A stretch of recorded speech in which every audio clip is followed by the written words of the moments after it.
안녕하세요. 4월 16일 화요일 큐티 가이드 시작하겠습니다. 오늘 본문은 창세기 38장 20절로 30절까지 말씀입니다. 유다는 담보물을 되찾고자 동침했던 여인을 찾지만 찾지 못하죠. 그로부터 석 달 후에 유다에게 충격적인 소식이 들려옵니다. 그 이야기를 오늘 본문을 통해 살펴보겠습니다. 관찰 질문 1번입니다. 유다는 어떤 소식을 듣습니까? 유다는 친정으로 보냈던 며느리 다말이 임신했다는 소식을 듣게 됩니다. 유다는 장자와 차자가 죽고 셋째인 셀라가 남았는데 셀라가 클 때까지 너는 친정으로 가서 기다리라 이렇게 하지 않았습니까? 사실 셀라를 다말에게 줄 생각이 없었는데 그냥 내어 쫓은 것이죠. 만일 셀라가 클 때까지 기다려도 다말은 유다의 집에서 기다려야 했습니다. 유다는 자신의 가족인 다말을 지키고 보호할 책임이 있었는데 그 책임을 다하지 않은 겁니다. 유다가 이 셀라가 장성했는데도 다말에게 주지 않자 결국 다말이 나서서 시아버지 유다의 아이를 갖게 됐습니다. 유다는 이제 이 사실을 꿈에도 모르고 있죠. 그저 며느리 다말이 임신했고 임신한 것이 24절에 보면 행음함으로 임신했다 이렇게 되어 있는데요. 몸을 팔다가 그렇게 되었다는 걸 의미합니다. 그러니까 유다는 이 소식을 듣고 분노와 또 배신감에 휩싸입니다. 그리고는 다말을 끌어내 불태우라고 명령하죠.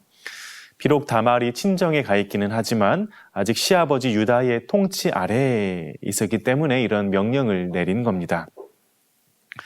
관찰 질문 2번입니다. 다말이 유다에게 전한 말은 무엇입니까? 다말은 형장으로 끌려 나오며 전에 담보로 잡았던 시아버지의 물건들을 유다에게 보냅니다. 그리고 내가 임신한 아이가 바로 이 물건의 이 주인의 아이다 이런 메시지를 전했죠. 관찰 질문 3번입니다. 다말의 말을 들은 유다는 어떻게 반응합니까? 유다는 그 물건이 자신의 것이라는 걸 알아차립니다. 아마 망치로 머리를 얻어맞은 것처럼 참 당황스럽고 또 속았다 싶고 이 짧은 수간에 참 많은 생각이 들었을 것 같습니다. 그래서 이 상황을 보면서 이 며느리를 속인 자가 며느리에게 속았다 이런 생각이 들었습니다.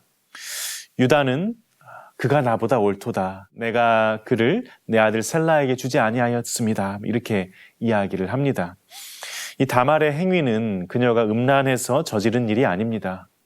이 책임은 오히려 약속을 이행하지 않은 시아버지 유다에게 있었습니다. 다말이 이 일을 한 것은 그녀가 시아버지를 통해서라도 남편의 대를 이어야 한다는 사명감에서 한 것임을 유다가 인정하고 있는 겁니다. 이 당시의 문화와 정서를 고려하면 죽은 남편의 대를 이어야 한다는 사명감은 다말이 죽은 남편을 위해 할 수 있는 최고의 의로움이었습니다. 그래서 유다는 큰아들의 일을 방관하던 자신보다 죽은 남편을 위해 최선을 다했던 다말에게 네가 나보다 더 의롭구나 이런 고백을 한 것입니다. 연구와 묵상 4번입니다. 죄의 문제를 해결하는 방법은 무엇인지 말씀을 통해 묵상해 봅시다. 다말이 형장으로 끌려나갈 때 제발 좀 보십시오 이렇게 하고 외치죠. 자신의 추한 부분을 그대로 드러내며 외치고 유다도 자신의 죄를 깨닫습니다. 이 죄의 악순환을 끊는 방법은 죄를 인정하고 하나님 앞에 용서를 구하고 또 죄에 대한 책임을 지며 상대에게 용서를 구하는 것입니다. 하나님께서는 회개하는 자를 통해 하나님의 뜻을 이루어 가십니다. 결국 유다의 후손으로 예수님이 오시는데요. 이는 우리의 구원이 행위로 말미암은 게 아니요. 전적으로 하나님의 은혜로 되는 것이구나 하는 것을 또 나타내 보여준다고 생각을 합니다. 마지막 적용 5번입니다. 하나님 앞에 고백하지 못하는 나의 부끄러운 죄는 무엇입니까? 하나님 앞에 회개하여 부끄러움을 씻고 죄사함 받기를 기도합시다. 나는 죄인을 불러 회개시키러 왔노라. 이게 예수님이 이 땅에 오신 목적이었습니다. 예수님은 죄인에게서 죄를 끊어내는 혹은 치료해서 제거하는 의사로 오셨습니다.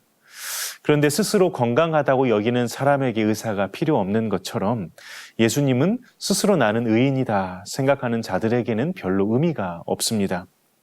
그러나 나는 죄인이구나. 내 마음이 참 어둡고 소망이 없구나. 나에게는 구원자가 필요하구나.